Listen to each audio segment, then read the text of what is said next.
What's up? What's up? It's your girl Shy. It's Tuesday. So, Candy Conversations it is. And today's topic is motherhood, the best hood. Or is it? Or is it? Because, sometimes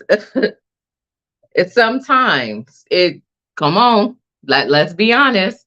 It's beautiful, it's cute, it's rewarding, but it has its moments where it's tough, where it seems like ain't nothing going as planned. The kids ain't listening. You ready to check out. So it's just so many things. But at the end of the day, me personally, I enjoy it. So before I talk about that a little bit more, um, I want to talk about with something new. I have been including in my prayer for God to change my appetite. Um, Now, it's up for discussion. Vegan, vegetarian. But first, I'm just going to start with I'm in a place where I want to be mindful of what I'm putting into my body and the effects of it.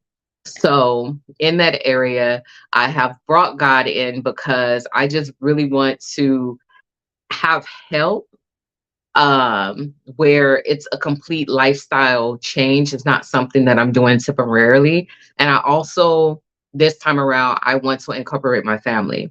And I have already had moments where God has given me instructions on things to do, eat, those different things. So if that is you, you were just looking, trying to figure out like maybe you was on it and you got off of it and it's hard to get back consistent, whatever it is.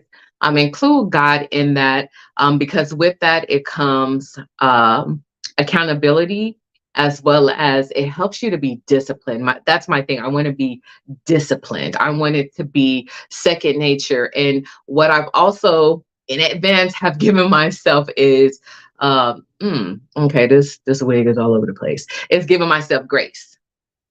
Okay. And just taking it day by day, but also being accountable and the ultimate goal of being disciplined about it. So that is my something new. I have looked up actually because I am a lot more so interested in the vegan world. So I've looked up a few restaurants today that I put on my list to go ahead and try. And we're gonna see how that works. Okay. Because if you know me, me and eating have a special relationship. So yeah. And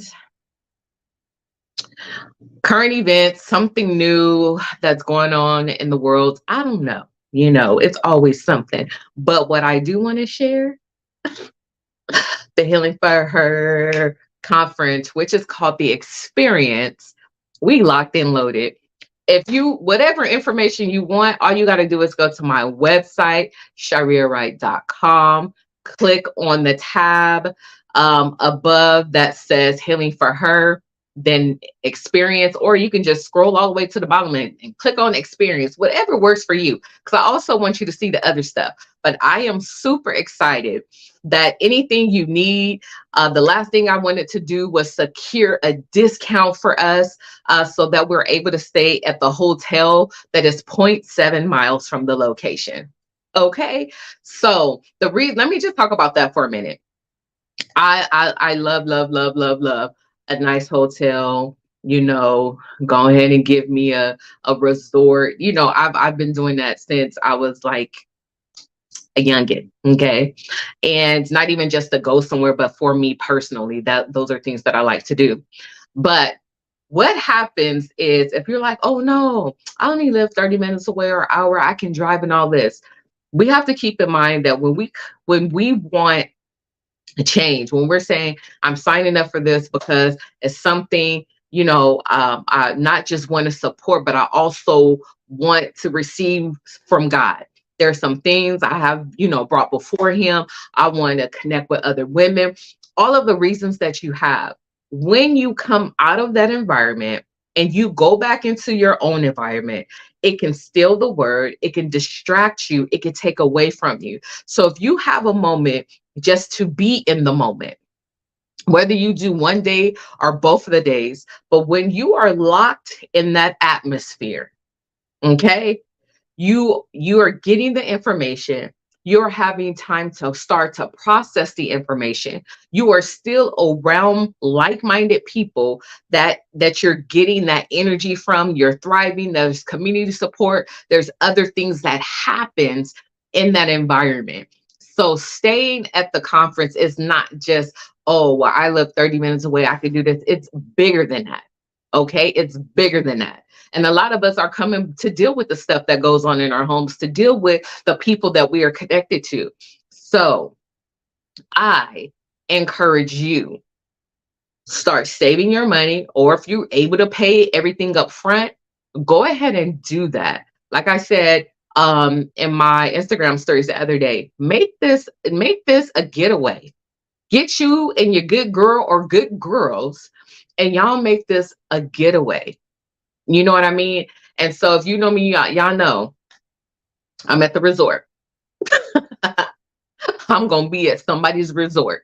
And I take in that moment just to be there, not to focus on what needs to happen at the house, what's going on that part of town. I am there to take in the surroundings, what is around me, to relax, to experience, to just do all of the things. And that is the same that I want for you.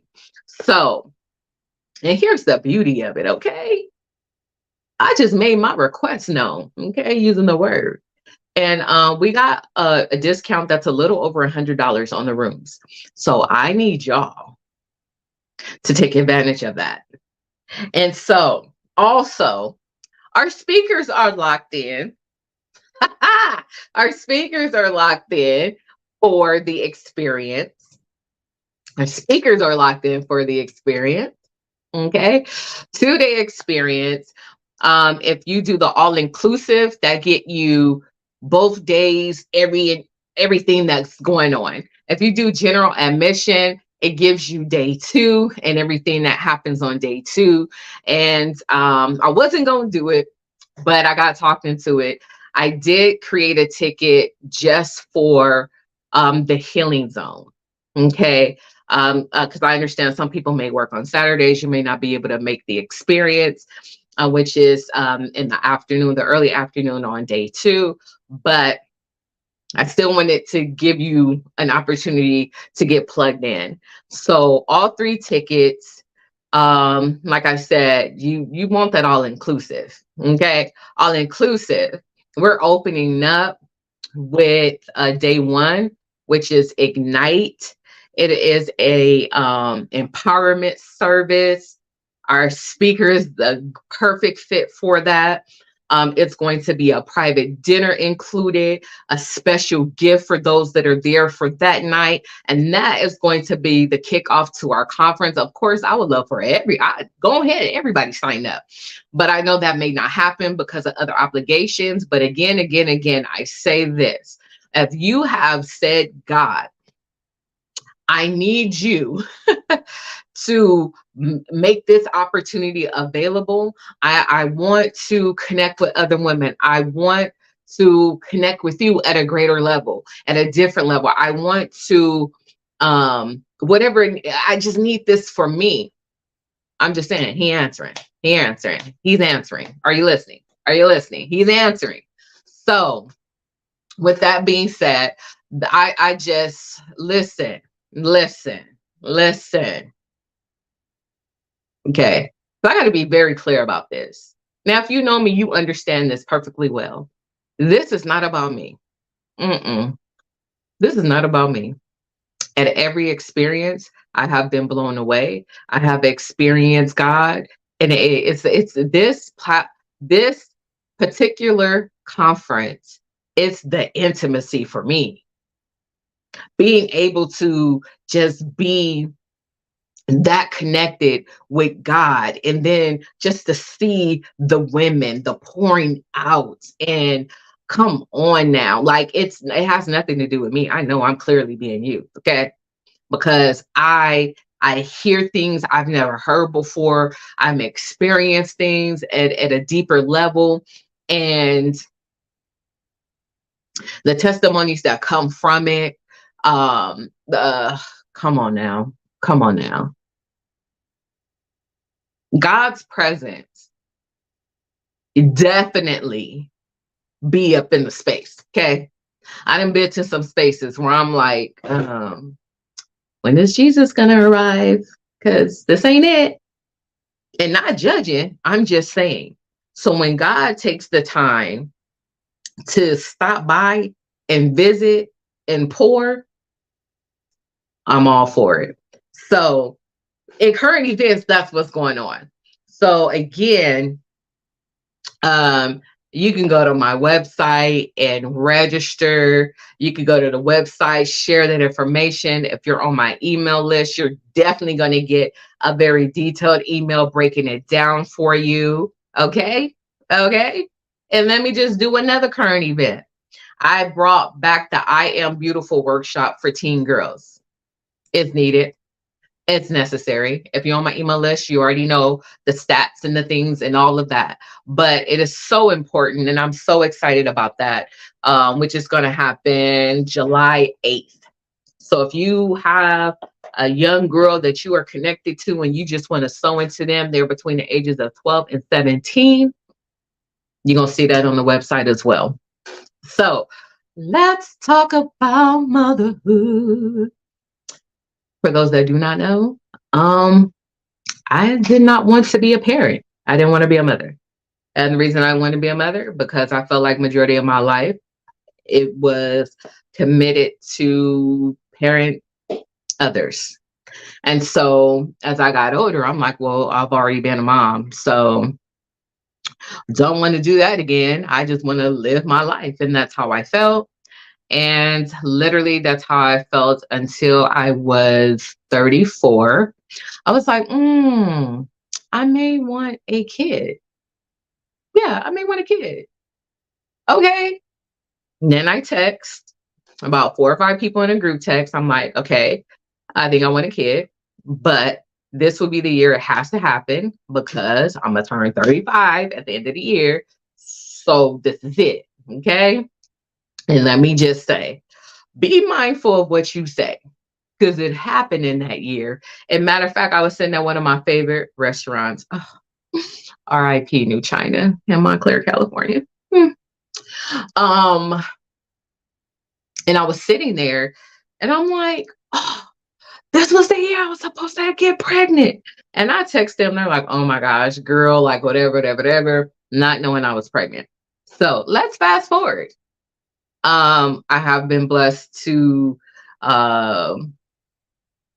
be a natural mother, meaning I gave birth to my daughter, which just turned 9 at the end of May. And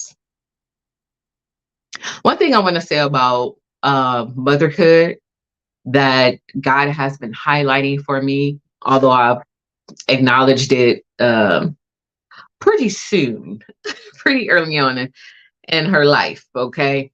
But the stuff that we still hold that we whether it's trauma or just negative experience or just things that did not serve us as kids, right? And then we become a whole parent. And most of us naturally have an instinct about how to parent and what to do. And then we figure out things along the way. Some of us don't. Some of us never get that bond or what have you with our kids. Some of us never get that experience because they may have ended up in someone else's care. Whatever your story may be, this is one thing I know for sure. And one thing that I am totally open to is learning from my child, learning from the experiences that I have with her. Because I personally believe having a child helps heal some of those inner child parts about us that sometimes we don't even know that's wounded or that needs attention or, like I said, whatever the case may be. And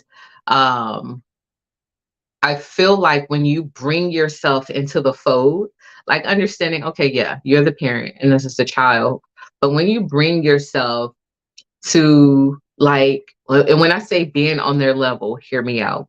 When you bring yourself to understand that this is my first time parenting this child, because even if you have multiple kids, and this child, this child with this personality, this behavior, this insight, this talent, when you're able to say that, then it feels so much better letting your kids know, like, look, I've never parented, you know, um, a 9-year-old little girl that was mine. That's what I told my daughter. And I'm not going to get everything right. And some things I uh, may do and have to apologize for. But I want you to know that I'm going to do my best to help you. And you've never been 9 before. So there's some, and we had that conversation.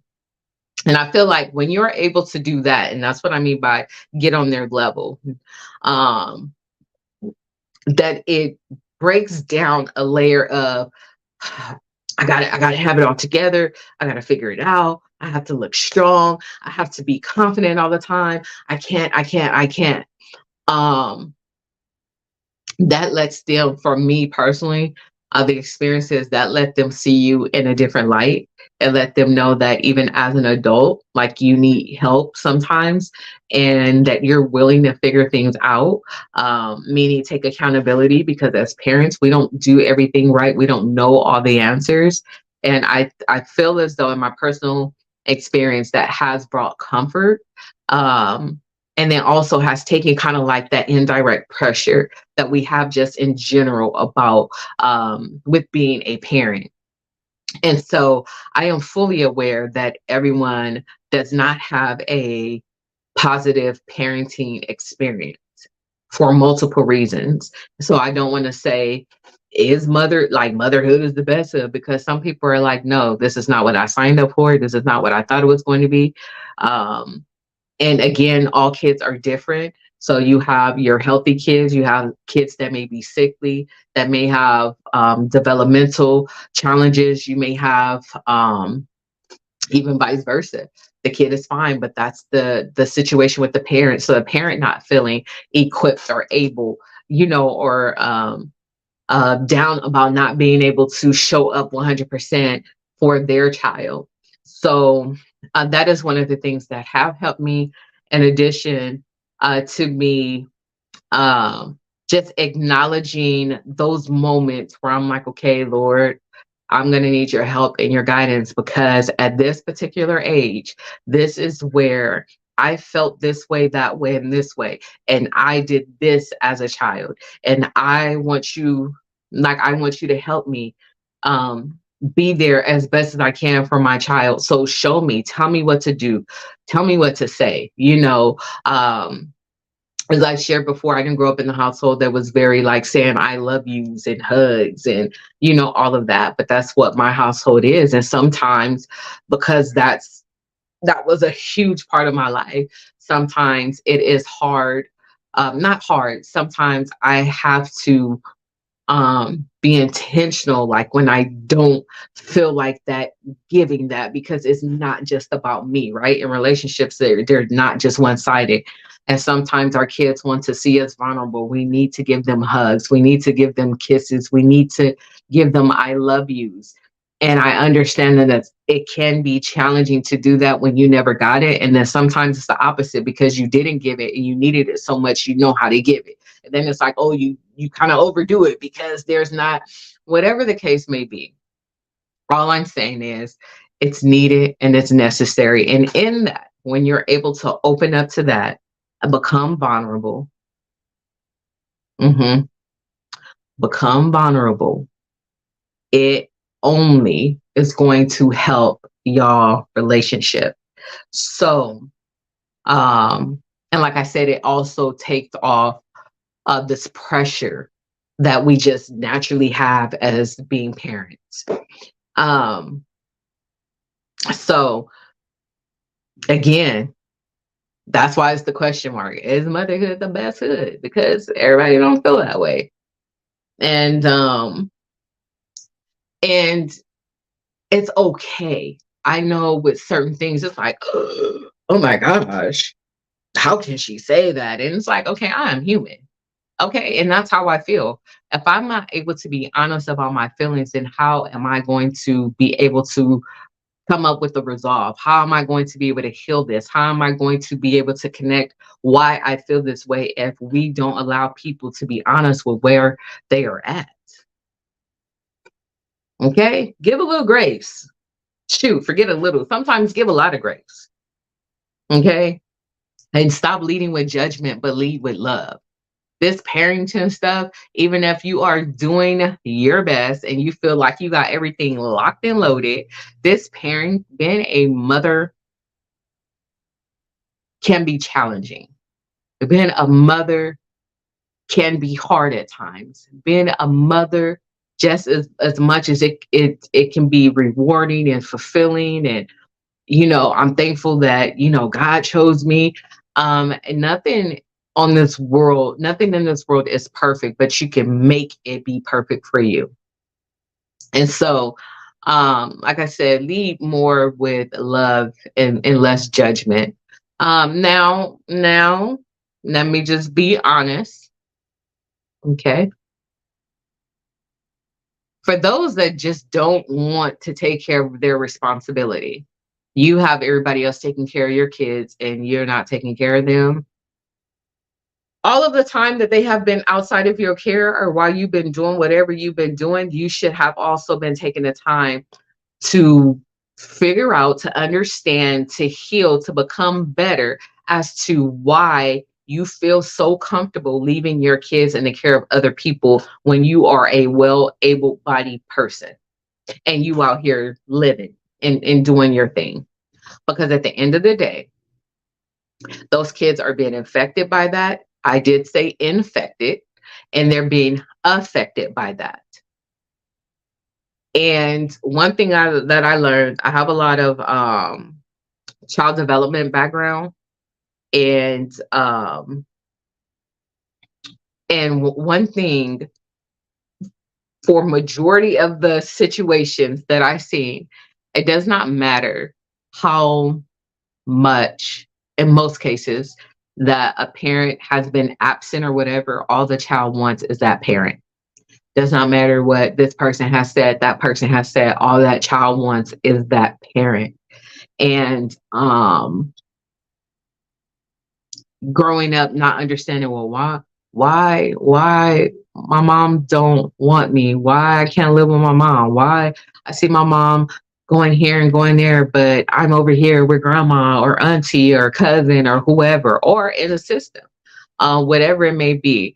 I really want you to take the time that you're away for your kids. And again, this ain't for the people that fall under the category I said. Let me be very clear. This is for those that are out here living it, dipping it, and doing it, acting like life is grand, except your kids are not a part of that. I need you to have a valid reason prepared for when they ask. That's all I'm saying. And I want you to be prepared to understand that some of their issues, you would be the root cause for them. Again, no judgment, but you make the choice and decision. And based on choices and decisions, there's consequences. There are things that are going to happen. That's just life. Like, nobody's doing it to you purposely. That is just life. So again, going back to just motherhood in general, those of us that are grown and we are now having interactions with our mother, some of us have great relationships with our mothers, some of us not so much, some of us it's kind of toxic, y'all go back and forth. And one of the just like I feel like the dad relationship is extremely, extremely important to kids. The mother role is too, but not just to be a parent, but just to show that you are human, and it doesn't stop just because we get grown. Just like when our kids get grown, like once you're a mother, you're always a mother. Like that's not something you can reverse. Like once you're a mother, you're always a mother. And for those that are maybe struggling with that, whether it's setting boundaries, whether it's breaking dysfunctional habits and things that you have, like, I love my mom, but you know what? I can't. Or, it's a little bit complicated because now you got kids, so the grandkids are involved. Whatever it may be, first, I'm gonna always say, take it to God. Okay. And while you're taking it to God, also ask yourself, like, what do you need? What is it that you need from that relationship? What is it that you may need to say? What type of boundaries do you may need to put in place? Like all of those things, because your thoughts, your feelings, they matter as well. And if you're able to get to a place to have a conversation, to please do that. But I know sometimes you can't. I know sometimes you can't. My personal experience was not the greatest. Um, and I don't know what happened in that disconnect. I just know throughout the years, I've had personal conversations with my mom, like even when my daughter was born. I literally called my mom on the phone and I said, hey, you can have a relationship with your granddaughter. I said, I'm not against that. I said, as you know, a certain environment she cannot go into. So if you want to see her, like you can definitely come here. Y'all can even hang out here. I can go somewhere. If you want to hang out, we can meet up with you. Like whatever it is, like whatever the deficit in the problem is in our relationship, that has nothing to do with this innocent child. Like, again, I get it. Oh, what about harm? I'm not talking about that. I'm not talking about that. I'm just talking about those type of relationships. And even before having a kid, just having one-on-one conversations, like, hey, I love you, but I don't like this, and because you do that, it causes me to do this. And because of that, I have to create a boundary. And I've had all those conversations, and sometimes it's not even the two people, meaning the mother and the daughter. Sometimes it's the outside influences that can affect it. And then sometimes, guess what? We all have the power of choice. And some people are going to say, you either deal with it or not. This is me. This is who I am, whether it be the mother or the child. And at that point, you make a choice and decision. Some people don't want to change. Everybody ain't going to have the opportunity to say what they need to say. Some people are going to have the opportunity and it's not going to change anything. But like I said, what you always want to do is bring God into it. Consider your feelings and those different things, and then move forward from there. Um, and and again, and my bad, not just mother daughter relationships. This is mother with sons and those different things as well. Um, but for you, I would like to know: is motherhood the best hood? Yes, no, sometimes depend on what month, depend on what you have going on. Like I get it, we're human and we live life, and it's no judgment, because we always say there's no book for parenting. Yeah, yeah, okay, they got books out. They do. But me personally, I feel like if you are not consulting God about your child, right there is half the battle. And then there's those that over consult God. And what I mean by over consult, sometimes we're so spiritual, we're no earthly good, that we're like, well, I did that, I gave them church, I took them to church, I did. Okay, but did you give them the other stuff that they needed as well? Did you give them conversation? Did you give them attention? Did you give them comfort? Did you give them hugs? Did you let them know that you were human? Did you let them know that you made mistakes? Did they always feel like they had to be perfect, or they was going to be judged, or whatever the case may be? So in those aspects, I just think it's something. Going back to, if you are not including God in your parenting plan, and how you discipline, how you curate the relationship between you and your child, how you even help them when you see gifts and talents popping out, like, oh, my child has talent. Like, how do you do all of those things? Um, consult God. Definitely bring your child before God. Pray over them, speak life to them, and this is where it gets so beautiful. As I said before, if we learn to just come down on their level, if it's hard for you to speak life into your child because you have a hard time struggling with that yourself, use this opportunity. God gave you a child that just wants to love you. So when you make them affirmations for them, you say, mommy's going to do some affirmations with you. And you're healing that part of you with your child. Like, God didn't just let us be moms because, ooh, okay, they want to be a mom, or some half of us probably didn't even ask to be moms, but we was doing what you do to get a kid. So, but um, for us to be able to learn from them, just like they learn from us. Like if you're around kids, like you begin to be a kid, and some of us didn't have childhood. Some of us got in trouble for just trying to be a kid. We had to be so serious, like little adults or whatever the case may be. So I'm just saying, take a moment to be a kid with your child and heal and grow and relearn some things and be vulnerable and open up those safe spaces for them to be like, oh, my mom, is just a person like me, and those different things. Um, so this is part one, because of course this is something um that you want to keep talking about. What I do, what I mentioned last week's video is that I have a 7-day challenge, and this is for moms. I am going to post a link. If you want in on the challenge, all you have to do is send your email, and then it's going to give you like the instructions and access and things like that. But let me give you, I'm just going to give you like an overview or some of the things we're going to hit on in the 7-day challenge. And I'll give us a start date and those different things. But I've done it with my daughter, and it's one of those things you don't just do one time, you do it over and over, um, to build and strengthen. So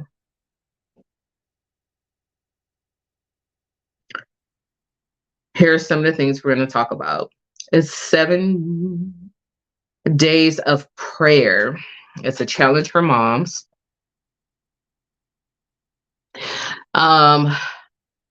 Of course, we start with ourselves, the foundation, okay?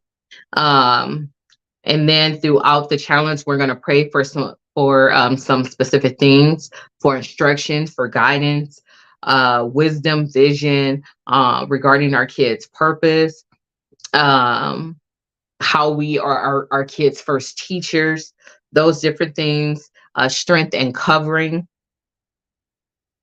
And there's a day within the challenge where you pray with your kid or kids. And that's why I said you can repeat this and do it over and over, because one week you can do one kid, or you could put, if there's 2 kids in the same age range, you could put them together. But it's a 7-day prayer challenge, something that God gave me 2 years ago. And again, if you want in on that, I will announce how you go ahead and sign up for that. And we can do that together, because community is necessary when you're raising kids in general. And like I said, motherhood be hooding, okay? And then in addition to that, let's not talk about the way that this world is, being the concerns of motherhood, okay? The concerns, having enough money for food, and you know, where to live, and how to get the things that our kids need, or just get the things that we want them to have. And not even mean like in, just being irresponsible, like, no, my child is good at this, or, I just want to do something nice for my kid. So it's a number of things that we're going to be talking about. And my hope is to bring another mom in on the conversation, so we as we continue it. But that's what I wanted to share today. So I hope you can take away something from this. When you watch this, please comment and share your experience, your thoughts. Let me know, even on here, if you want to be a part of the 7-day um, mom challenge. And I will see y'all next Tuesday. Okay. Yes, next Tuesday. So in the meantime, y'all have a good rest of your evening. Okay. And don't forget to go to ShyriaWright.com. ShyriaWright.com. Hey, go there so you can get all the information on the experience, upcoming conference, as well as the I Am Beautiful workshop. And then just to look around, I'm sure you're going to find something you like. I'm going to see y'all next week. Smooches.